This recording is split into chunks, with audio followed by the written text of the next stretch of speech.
You're listening to the Clean Comedy Podcast with James Creviston and Luke LaCoy.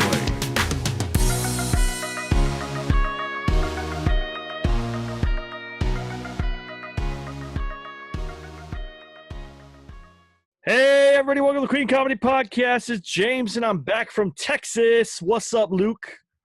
This meeting is being recorded. Yeah, I know, right? That's a Zoom intro. If you guys haven't been on Zoom in a while, the new intro is this meeting is being recorded. So this is my hat that I got from Magnolia. If you guys are familiar with Magnolia, you familiar with Magnolia? Is that a street somewhere? No, it's a thing from it's a thing for Chip and Joanna Gaines. They're the house flipper people that made Waco like huge or whatever. So my wife wanted to go to all their places. We went to Texas, back where I grew up, and it was an eye-opening experience for me. So it was good. It's good to be home. It's good to be back in LA. I could have had some opportunities to do some stand-up while I was there, and I just was trying to do family stuff, so I didn't really want to do that right now. But today I want to talk about some of the bad things, the dark side of comedy, so to speak. And it doesn't happen to us very often, but after this week and after some experiences that I've had, I felt like there's probably a lot that we should cover and talk about, because I'm going to take this hat off, guys, because I look weird and I feel weird. So there you go. Hat is off. But I had an experience this week with a comedy client that was unhappy and constantly changed things on me, and then it kind of spiraled out of control. And I realized that I'm not everybody's cup of tea, which is, I guess, was a revelation to me. Does that make sense? What was it, a writing gig? Or it was a writing gig. I was doing a screenplay, and there was a miscommunication in text because you've used the Fiverr app, right? Mm-hmm. On there, it's like a texting thing. So if someone's writing and you're writing, if they post before you do, it can look like it came afterwards. So that's exactly what happened. So then I tried to explain. I made like a ha ha ha at something, but it was supposed to be for higher up. But when they posted it, made it move down, and it looked like I was laughing at that. Anyways, it spiraled out of control. I apologize profusely for the misunderstanding. I explained what I was laughing at. I tried to talk to them. They kind of just went crazy on me and stuff, and it was a little weird. But I finished the contract. It did not end well. I ended up with a 1 star on that situation. And I'm very sad because I actually really enjoyed the project that I was working on, but the miscommunication with this person really made it, even after I apologized multiple times, they were a little abusive.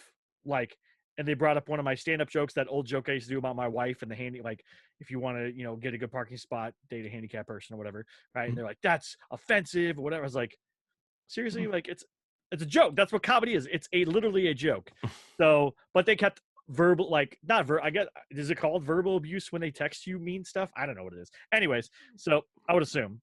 And so that I went through that process, and it was a little heartbreaking because it was a project that I really enjoyed. I really could see myself helping move it along and move it down the road. And the person just was, I don't know what happened there. I don't know but there's a dark side to everything that we do in comedy. You can say the wrong thing to a booker and they don't want to book you again. You could write the wrong thing online and somebody would fire you from a cool writing job that you had. You could have a misunderstanding in text, and even when you apologize and try to explain multiple times, someone could still be very mad at you and take it out on you. That's any job, right? We all say, oh, that could happen to any job. But with comedy, I think there's a level of misunderstanding that can happen a lot, especially when people assume that what you say on stage is a joke, you mean in real life, right? I think that is often misconstrued. Just because you say something on stage does not mean, 1, you believe it, or 2, that it's the real feeling you have. You're making fun of something. You're making fun of a situation, of a person, of a group of people, of yourself, your spouse, your family, whatever it is. Do you really think Bill Engvall thinks everyone should have a sign to let them know that they're stupid? No, he doesn't. But that's exaggeration, right? Does Jeff Foxworthy really think there's that many people that are rednecks? No, but it's a funny thing, right? Did Rodney Dangerfield really always feel like he got no respect and his wife cheated on him, his kids hate him, and the dog would steal his food. No, that's exaggeration. It's I think we forget sometimes, or at least people that deal with us as comedians on the business side, they can't separate our comedic side from our real side. And that's frustrating because it could cause a lot of confusion for it. Because I'll have a lot of people say, oh, you're clean. I wanted this thing to kind of be a raunchy comedy, so never mind. And I'm like, okay, well, that's fine. And I don't mind. That's not a big deal to me. Mhm. But I don't want to be limited by what you see in this one situation, because I can write all kinds of stuff, right? I wrote a animated series that's all about Rastafarian weed smokers. Like I worked on that project. I worked on a magic thing that was in Spanish and English. I just did that drama that's coming to Amazon. Like Mhm. there is lots of things we could do, but the dark side of comedy is that people will pigeonhole you even when you don't want to be pigeonholed. Yeah, and the nice thing about Fiverr is that when you send them their equivalent of a proposal, you can be very clear about what you're gonna include. And Yep. I love to just like bullet point it so there's absolutely no questions about Yep. what I'm doing, what's expected, and then even if they don't like it later on, or if there's a dispute, well, I delivered everything that was requested. Yeah. But yeah, but if in the course of actually doing the project and then there's something taken out of context because you're only texting, so Right. you don't hear tone, you don't hear voice, it's just back and forth text. Yeah, I don't know, that's a tough situation. And also this client knew I was on vacation and still kept messaging me on vacation, right? And so I was like, hey, I'm on vacation. Hey, I'll get back to you when I get back. Well, I want this thing done and I need this thing. It's like, I told you I'd be on vacation and any stuff that you wanted before. I was very cool about it. I didn't Mhm. berate them about it. And I did everything they asked when I could when I was on vacation. I'm like, look, I'm out right now. When I get back to my hotel, I'll do this thing and I'll send it to you. So I was very flexible on that. And I feel like that alone, I should have kind of realized at that point what kind of person I was dealing with. And it's sad because like I said, I really thought the project had serious potential. I really thought I knew producers who could move it along. When it was finished, I really thought there was a lot there that could be done with it. And I'm kind of sad that I'm more sad it went the wrong way, not because that I got a 1 star and whatever. And if you guys are curious, go ahead and read it on my Fiverr. It's really interesting how they wrote it. You know what? That's it. I'm going to read that because it's universal information. There's no reason I don't care. I'm not ashamed. Yeah. I'll read it so everybody can hear it. And it's a 1-star review. I'm going to read the 1-star review so everybody can read it. And then you can also read my rebuttal. All right, so here we go. This is what the person wrote. 1 star. Horrible experience. Not a good listener nor a good writer. He can't even use spell check. Okay, so I'm going to read it all and then we'll cover it afterwards. He made fun of me and homeless people when the true story movie is about me and a homeless guy. He wrote, ha, ha, ha, have a nice day, twice. I write at night and picture him at a desk 9 to 5, not messaging him at home at a kid's birthday party. He shouldn't even answer.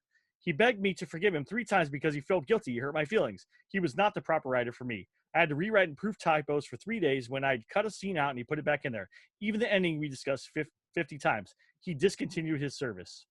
Okay, so number 1, if you convert a document from fade in to Word reads it differently and will add extra syllables and extra characters sometimes. So it looks like a typo. It was not a typo. If you actually looked at the PDF version, no typos. I did not make fun of her or homeless people. I'll say them. Did not make fun of them or homeless people. And I did write at my daughter's birthday party, I'm at a birthday party. I will get back to you soon. I don't understand why that made them mad, but whatever. They changed the ending on me 3 times, and I incorporated those changes several times. I actually went above and beyond changes and writing for this. Mm-hmm. And then, so my response, what I wrote was, client was very abusive verbally after misreading a message. Constantly attacked and berated me. I would avoid if possible. Also, all speaking errors were not spelling, but formatting due to conversion. So, like, just let them know, like, this was not the case. Whatever. They gave me a 1 star. If you want to read it on Fiverr, you can. Block the person. I'm very sad that it ended. Like, again, I'm very sad it ended that way. I wish it would have ended better. But this is the dark side of comedy. This is the dark side of working on projects for other people. There's no protection for you here. Like, there's not an HR you can go to. Even Fiverr support was not very helpful. I sent them Mhm. all the berated messages, and they're like, "Well, just solve it however you can." And I was like, "Okay." So it was just kind of a bad thing. And then there's no one that's going to stick up for you. If you don't stick up for yourself, people like that will walk all over you. And that's what I've learned too. Is I try to vet people the best that I can before I work with them. But Mhm. sometimes you don't know a person until you're deep into the project, and then you're like, "Ooh, I made a mistake." And then you're like, "Let me just try to finish this and be done with this, and then not work with them again." I've done that a few times too.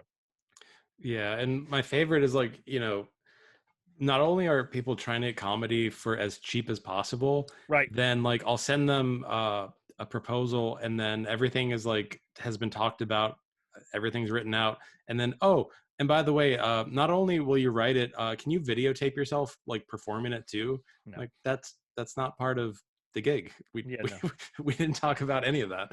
Right. Yeah, I've had that too. I've had like, "Hey, yeah, I want you to write a stand-up set, like a speech that I'm going to give, and be funny." And then, but I need you to film yourself doing it. So you're like, "No, I'm not doing that. I don't. That's not what I do." Yeah. Someone contacted me about doing a specific stand-up set about a specific topic, and I was like, "Yeah, I'll write that." And they're like, "No, no, no. I want you to write it, and then I want you to perform it and send me the record." I'm like, I'm not going to do that." So that's not what I do. And that's a bad thing too. Is like that's the other thing is if I did a set like that, I recorded it and sent it to somebody. I have no control of where it goes after that. I have no control Mhm. of what happens, how it's edited in the future, any of that stuff. It's out of my hands, so I don't want to do that. That's my other concern is when you're doing things for people. Um, After you give that to them, it is out of your hands. You have no control over it anymore, and it's kind of sad because you hope that people will give you the same respect that you're giving them. And unfortunately, that's not how it works, especially in the comedy business. Now, the other part of that is um, we put all these out on YouTube and we get comments. Someone put a comment a while back, like bad advice. And I was like, okay, what advice did I give that was bad and what can I fix? Because if I gave bad advice, 100% call me out on it. Tell me it's bad advice. Tell me where I went wrong so I can fix it. I can remove that video, make a new one that has correct advice so that I fixed it, and then we're good to go. But just don't say bad advice, not respond. And that's the thing is that's the problem with not with the internet, I guess, but that's a problem with the communication that we have in the world Mhm. today is that people can say and do anything they want, and there's no ramifications for most of it. You know what I'm saying? Unless Mhm. someone wrote the N word on Twitter or said it in a video like this, there's probably very little ramifications for them, right? That might make them lose their job or whatever, or if they slander a specific race or group of people, or whatever those things are, they talk about how they're a specific supremacist of something or whatever. Like those things might get you canceled or whatever. But 99% of the stuff, you can be a jerk to people online and nothing will happen to you. It's a terrible, terrible. And that's the bad part about comedy too, is when you put up your stand-up, people can downvote it, people can write bad comments, there's a million things that can happen to you. We've had bad reviews on this podcast for stuff that we didn't even talk about, which kills me. I was like, what? So it, the dark side of comedy is that if you want to be a comedian, you have to have a thick skin.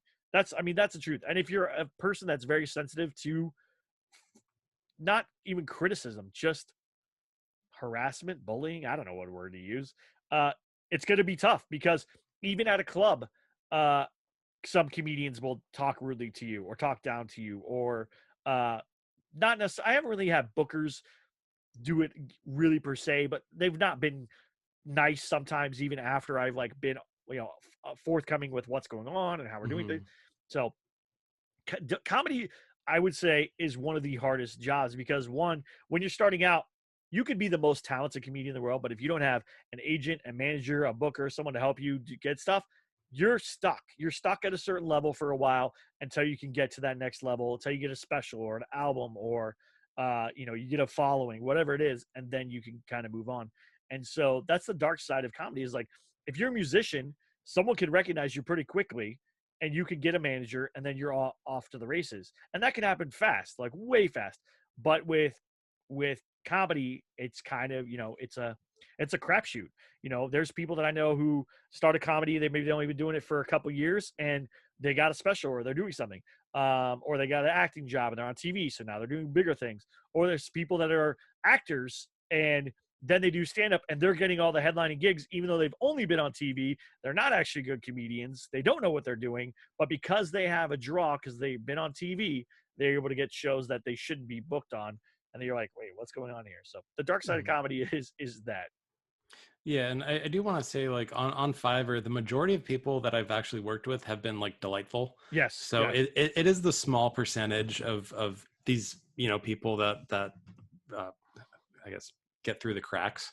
And and, like I've turned down plenty of stuff too, because it's yeah, like it's not in my wheelhouse, or it's like, I'm not that comfortable writing it. And some people have like got offended because they were like a high level buyer, yeah, and then they were using like, but I'm like this certain giant status on the site. I'm like, well, okay, but we didn't, this is stuff that we didn't discuss, so I'm out. And then they're like, but this is gonna, further your career. I'm like, no, I'm good. No thanks. yeah. Yeah, that's the other thing. I don't like the hey, can you just do this thing for me? It'll pay off in the end. It's like usually Hmm. it doesn't. Unfortunately, I fell for that trap early in my Fiverr journey, and yeah, it doesn't pay off. Free work only pays off if someone's willing to pay you before you do the free work. Yeah. If and they're and the like, pe go go ahead. ahead. No, no. Oh, and like, and the people are like, if they're nice to me and they're nice to work with, I generally will put in more effort and, like, maybe write them more jokes or more lines. Yeah, And because they're they're being nice and they're fun to work with, so why not? And yeah. to one of your points earlier, there was a booker that, like, I didn't like the way that they treated me. So like I do have aversions to certain clubs, so I just won't perform there. Yeah. So it does happen.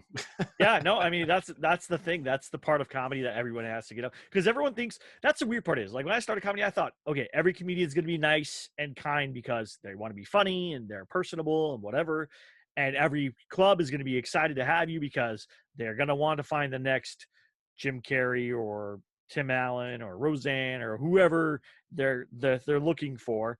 They're going to want to find that person, so they're going to be invested in getting you. As long as you're working hard and you're writing new jokes and you're getting people to laugh and whatever, clubs are going to be invested in you. That's not how it works at all. And that's the sad part is that's what I wish. If I could own a comedy club, literally we'd be based on that kind of stuff. Can you provide on the stage? Are you funny? Do people want to see you? Is it entertaining for them? Are you following the rules that we have at the club? And are you personable? If you're a jerk, I'm not going to want you there, because I don't want you to be a jerk to another comedian who's just trying to do their job, someone who works in my club, or someone who's patronizing the club, those Mhm. things. But I've seen people who were total jerks to everybody get ahead because they, like I said, they had their name was on a show, or they had some kind of credits, or they had followers on YouTube or Instagram or whatever. And it's like, oh my gosh. So yeah, it's a weird, comedy is like a weird business. It's not normal. And No. I think we forget. I think we forget that sometimes. I forget. I think I forget it sometimes. I'm speaking for myself, where I think like, oh, it's okay, it's cool, and then I like have an experience, and I'm like, oh, yep, not everybody's like me. Okay, cool, cool, cool. All right. So yeah, we were supposed to have a guest today. They had some complications, and so they're going to be on for next week. But we have another guest that's going to talk about the LA comedy scene. I would say post-pandemic, but I feel like LA just went back into another like mask mandate lockdown thing. So I have no idea what we're calling that anymore. Post-pandemic, post pre-pandemic, post new I don't know what we're calling it. Anyways, so that's a weird thing too. Is I live on the Ventura LA County border, so if I go to one side, I have to wear a mask in a store. If I go to the other side, I don't have to wear. I'm like, this is Mhm. stupid. This is ludicrous. Like logically, this makes no. I walked in a store today, no mask. Like big sign said, if you enter the store, you need to wear a mask. And I was like, no, no, I'm not. I'm not doing it. Say something. I don't care. The LA County Sheriff has already said they're not going to enforce it. If you have a shot, then what do I need to be worried about? I also already had COVID. What do I need to be worried about? Mhm. I don't care. Um, I get it if you want to wear a mask, if you're immune compromised, whatever it is, do your thing. But I'm tired of being told what to do. I'm just 100% like tired of it. I had to wear a stupid mask on a plane for 3 hours each way. I was like, and through the airport, and I was like, this is ridiculous. Like, that's like what kills me too. This is what kills me. The airport is like, everybody stand 6 feet apart, wear a mask. Then you get to the air. Then you get to your gate. It's like, everybody sit on top of each other inside this airplane and breathe each other's air. It's like, you're stupid. This is stupid. This is ridiculous. Like, what's wrong with you? You know, Yep. I couldn't believe it. Or I just don't get like eating together in enclosed buildings, because it's like the air is not recirculating and it's going to go everywhere. And it just because you like had your mask on before you got to the seat. Yeah. Now your mouth is open and air is coming in and out. Yeah. It's ridiculous. Well, here's the other thing is, I don't know if you've been on an airplane recently, but they have a lot of them now have these like things that kill everything in the air to like a 99.1% rate. So it kills 99.1% of everything that's in the air. Why do I need to wear a mask now? That's better than me being outside. Honestly, the air in this cabin is now cleaner than the air outside. It was cleaner than the air in the airport. It's cleaner than the air in my car. Like, it was ridiculous. I'm like, okay, whatever. So, yeah, from the dark side of comedy to the dark side of society. It's just, that's the thing is, you live in society, so you comment on it or whatever. And so, and when I went to Texas, it was like none of this had ever happened. Like, it didn't exist. What's COVID? What are you talking about? Like, it was random. It was super interesting. When I got off the plane, I went to a barbecue place, packed. That night we went to a Mexican food restaurant, packed, no mask. Went to San Antonio on the Riverwalk, no masks, packed. Went to Alamo, no masks, packed. Went to another Tex-Mex restaurant with my childhood friend who, oh my gosh, that's a sad story that I'll share with you off this, but oh my gosh. And that was packed to the gills. Like, people like that, my chair and the other person's chair were like back to back. Like, that's how packed in we were. I was like, there's no 6 feet here, you know? Let's see, where else did we go? We went to like my daughter found like a VR gaming place. Went to that, packed. We went to Magnolia, packed. We went to Texas Ranger Museum, not as packed, sadly, but I loved it there. Dr. Pepper Museum, packed. It was just, I literally was like, what are you talking about? What is this thing that you keep mentioning, you know? Or, you know, so it was interesting just how people take it. I'm excited to get back to comedy. I haven't got to go back and do stand-up yet, like at a club, because I've either been working on projects, podcasts, or teaching teen stand-up. So I'm hoping in August I'll be able to go back and get ready to prepare my special so I can get this party started, because we need to do that soon. Just like Darren Carter, the party starter. Darren Carter, the party starter. Gosh, he didn't text me back last time I texted him. Darren Carter, if you listen to this, text me back. It hurt my feelings. All right, whatever. So, guys, don't forget to check out the book of this month, Sick in the Head by Jed Apatow. So he's done all these interviews with all these comedians. Luke, have you been reading it? I read certain interviews that I wanted to read. It's a long book. So it is a long book. Yeah, I would say go through the interviews that you feel are important to you, or that feel that would be good to you, and read those. You don't have to read the whole thing. There's a lot of good interviews. I think he interviewed Jerry Seinfeld twice in that book, if I remember. I have to go back and read it again, because I've been reading through different ones that I didn't read before, so now I need to go back and check. But honestly, there's gems in that book. Like, there's some knowledge, so that's exciting. Is there anything that you're up to, Luke? Just trying to get the writing gigs going on Fiverr. Perfect. Yeah, if you need any type of comedy writing, I'm providing all of it. So oh, and this Thursday, is it Thursday? This Thursday? Yes, this Thursday. This Thursday, because it'll be out on Tuesday the 20th. This will be out July 20th. This Thursday, what does that make that? The 22nd? 22nd, yep. At 6 p.m.? I believe so. We will be doing the Disney Tonight Show with David Studebaker and friends, and we're going to be doing a trivia night. And I think it's me versus Jake. Is that what's happening? I'm a contestant too, actually. Are you a contestant too? So it's me and you and Jake? I don't think Jake is going to be on. He had something come up. So It's you, me, and then Allison. She's our special contestant. Oh, yeah. McLean. It's her birthday. Yeah. McLean. All right. That's right.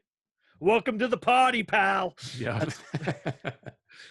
Definitely saying that on Thursday. So if you want to hear me say that again on Thursday when Allison McLean gets introduced, then you will hear me say "Welcome to the party, pal," just like that. I might wear a wife beater and make myself dirty like John McClane. I don't know. I don't know what to do. I fully expect to come in last, so I'm just doing it for fun. No, I actually expect to not win to her either. I think she will win everything because if it's Marvel, great. If it's Star Wars, great. If it's Disney, like 50-50 on it, depending on what era of Disney it is. If it's like newer stuff, like I haven't seen Frozen 2. I haven't seen that new Raya and the Dragon movie. There's like quite a few things I haven't seen. I actually haven't seen Black Widow yet, which I know is going to offend many people. I haven't finished Loki yet. Again, might offend people. But yeah, I'd be just super busy and traveling. So, although I will say, I have a new goal for 2020. It's actually a goal for 2020, 2021 is to buy myself a Tesla. Nice. I drove a Tesla Model Y all week in Texas, and it was the best car I've ever driven in my life. It was amazing. Is that the one with the doors? No, that's the X. That's the X. The Model Y is between the Model X and the Model 3. So the Model 3 is like a sedan.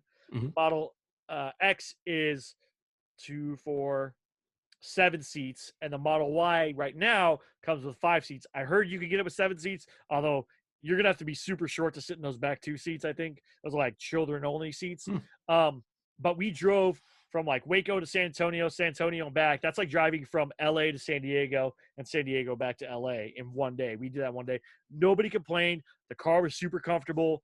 It drove itself on some parts of it and stuff. It was epically amazing. So that part of the future, I am very excited about. The part of the future where people can text me and things to each other, not excited about that. So I hope that this doesn't dissuade you from getting into comedy in any way, shape, or form. I hope that you just realize that because it's a fun career, because it's a fun thing to do, not everyone that you deal with is going to see it as fun. And they're not going to see it in the same way that you do. So just be prepared to have some ups and downs. Just like any other career, just like any other job, just like any other lifestyle, comedy is good and bad at the same time sometimes. And but I love it, and I would never.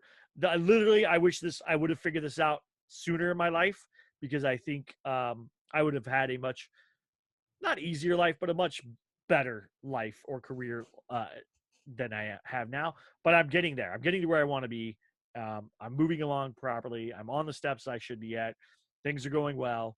I'm actually hoping to get some other projects off the ground, hoping to finish some scripts this year for myself, not other people, and get those turned into some managers and some contests and stuff. And we'll see where it goes. And then I send you guys silly ideas I have all the time, like my bathroom attendant idea that I thought I don't know why I had that idea. I was just like sitting somewhere and I was like, it'd be funny. And then I was just like, all right, I'm gonna do that. So I have some ideas for you for that one. All right. Yeah, no, I'm definitely gonna need it. I don't know, and that's the thing is I don't know which way to go with it, like a secret agent or like remember Adam Sandler's vampire character that he played on SNL, like something like that, where he like comes out of the stall and he's like, I don't know. I haven't figured it out yet, so we'll go there. So we'll go with that at some point. So, all right, Luke, where can people find you at? Luke LaCoy. One word on Fiverr. one word, people. Is that a problem that people are having? They're like, I can't find you. No, but I noticed that it's very specific. So if you search Luke LaCoy 2 words, I'm not on there as far as they're concerned. So Luke LaCoy 1 word, Fiverr. Let's write something fun. Yeah. And you go to jamesdcreviston.com, comedypreneur.com, or on Fiverr, it's my full name, James D. Creviston, 1 word, just like Luke said. And we're so happy to have you guys listen. We're so grateful for listening. Please like, subscribe, please share. That helps. If you listen to the whole thing, please listen to the ads. That also helps us keep this going and get things going. We're so grateful. And we're working on, I know I have had some people reach out and ask about when we're going to be in different places. We're waiting for David Studebaker's Drive Our special to come out, and then we're going to put together a tour, and we're going to try to go tour and do some stuff like that. So be on the lookout for that. It'll probably be end of this year, beginning of next year. We'll be doing a comedy tour, the 3 of us, myself, David Studebaker, and Luke, and we'll be we'll be killing it. And then hopefully we'll get to do Dry Bar, and then that'll be even better for us. We'll do more touring and more stuff together as well. So thank you guys so much for listening. Please have a great week. Keep your chin ups. Don't let anybody give you a hard time about anything in your life. Keep your head up. And if you feel like you have a problem, or you feel like there's something that you need to talk about, email me. I'm down to talk. I want to help as many people as I can. It's not just about comedy for me. It's just about making everyone's life a better life. So thank you again. Have a great one, and we'll talk to you soon. Bye.